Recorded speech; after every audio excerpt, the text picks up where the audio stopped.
Whenever you find yourself in a troubling situation, where's the first place that you turn? Do you go to God or do you go to Google? Like, do you get on Facebook and start venting about all of your problems? Or do you get on your face and start praying to God about your problems? Like, do you go and talk to your friends and you're like, I can't believe it, and so, and this is what's happening in my life? Or do you go and do you talk to God, who is a friend, who is closer than a brother?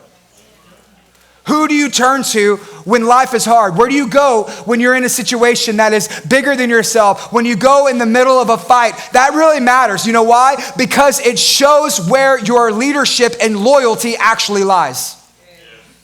Like, if you go anywhere other than God first, you're trusting in the wisdom that comes from this world rather than trusting in the wisdom that comes from a direct word for God in your life. You need some divine intervention. You need some divine direction for your life. Some of you, you're making decisions this year that are going to be life-changing. Don't make that decision without going to God first. Don't make that decision without consulting with the Lord first. You worship God before you make that decision, and then He will give you some direction so that way you can make a good decision for your life. Some of y'all are thinking about changing careers right now. Instead of looking for the paycheck, you need to be looking for the promise first. Some of y'all are trying to move across the country and uproot your children from their church and their schools. And before you make that decision, you need to get some divine direction for your family and for your life. You need to seek God first before you get into that relationship. Seek God first before you make that financial decision. Seek God first in everything that you do. You know why?